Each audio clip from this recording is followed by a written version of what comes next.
Christine Lagarde is one of the world's most powerful women.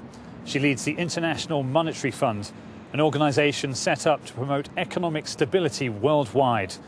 We caught up with her in Dublin, Ireland, to discuss Greece, the future of the eurozone and the global economy in 2015. Christine Lagarde, you're the head of the IMF. You're here in Dublin, Ireland, to talk obviously about the lessons we can learn from the Irish bailout.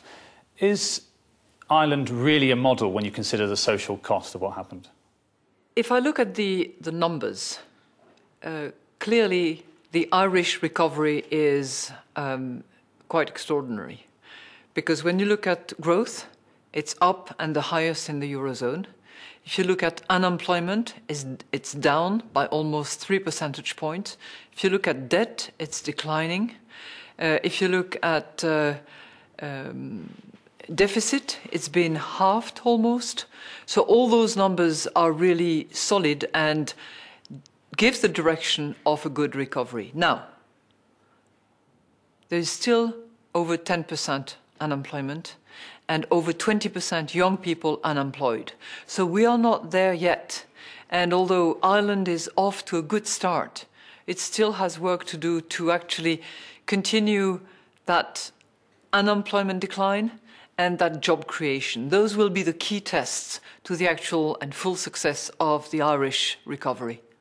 And there's also 750,000 people living in poverty in Ireland, according to government statistics. When you hear these kind of stories, how these austerity cuts have affected people's lives, what do you feel as the public face of the IMF? There's that terrible story of the 77-year-old pharmacist who shot himself dead in Athens because he didn't want to leave debts for his children. What do you feel when you hear these stories? Well, just like every other human being, we feel terrible, in the face of those tragedy and in the face of the misery that people feel. And you regret but equally, when we have to get into a territory, when a country calls for help, it's that they have not been able to manage the situation. They have run, spending way ahead of what they could afford.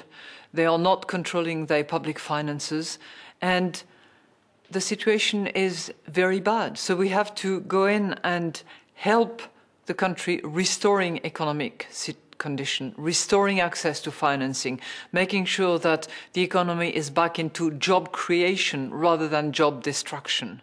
So the mantra is keep calm and carry on cutting. Couldn't we have done anything differently apart from these harsh austerity measures? I think in the case of Ireland, there was clarity of purpose. There was focus on financial and fiscal. There was determination. There was ownership by the authorities as well as by many people in Ireland that they wanted to get out of the very deep financial crisis they were in. And I think there was also extraordinary human competence to try to carry it through and deliver the results and the performance and the jobs that are being created now. Let's talk about Greece. I know it's a very sensitive subject, but there's an election coming up. Which is the reason I might not tell you much about it. Well, let's have a go anyway. Let's try. We try to be respectful. I understand, but the leader of Syriza, Alexis Tsipras, he says that he wants a huge debt write-off as what he's going to be asking from the Troika. Do you think he'll get it?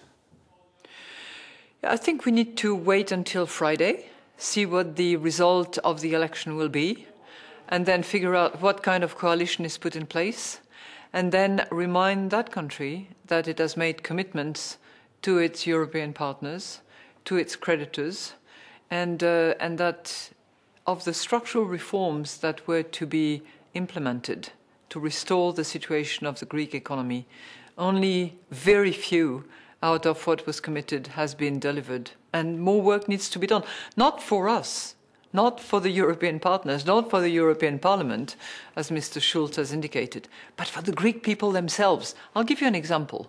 And all the European banks as well. In terms of tax collection, for instance, hardly any of the benchmarks have been respected. And when I said that, all Greek people, including the wealthy ones, had to pay their tax. That's what I meant. Tax collection is an objective that needs to be delivered upon. Is Greece's debt sustainable? We'll see about that when we continue the review work and the negotiation with the authorities as soon as the elections is over and as soon as the coalition is in place, if it takes a coalition. You have no contingency plan, you have no feeling of whether... If I did, I wouldn't tell you anyway, so thanks for trying, but no. So, I mean, what's at stake? By the way, the IMF is a contingency plan almost every day when we are called upon helping any of our members in the membership. What's at stake in this Greek election?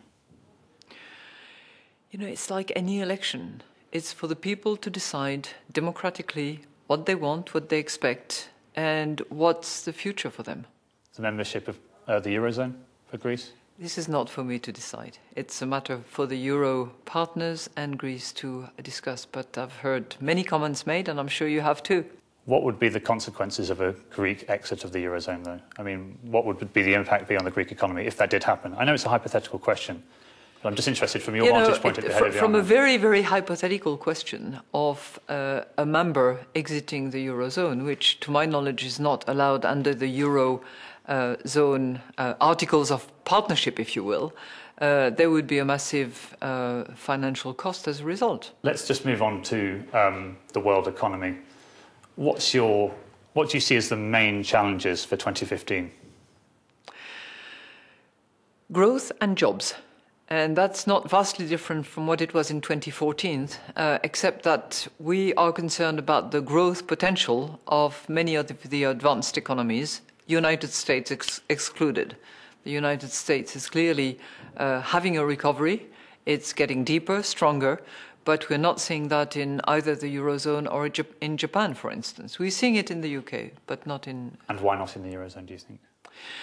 You know, the combination of the relatively gradual and slow bank recapitalization over time, the fact that there is a very, very low inflation going forward is clearly having an effect on growth potential, therefore on the level of confidence, and you into that sort of dangerous loop that needs to be exited from in order to restore confidence, in order to kickstart investment again, and in order to restore the growth potential. Just one final question, if I may turn to your personal career. I know, like all good politicians and public officials, you're focused on the job in hand. But Mr. Sarkozy... You got the answer. Mr. Sarkozy is now back in French politics, somebody you were very close to when you served in the French government.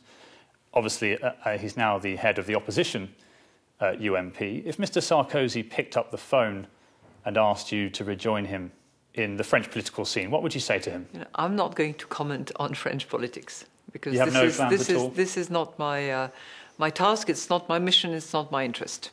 You have no plans to return to French politics? I told you I would not respond. Christine Lagarde, thank you very much. Pleasure.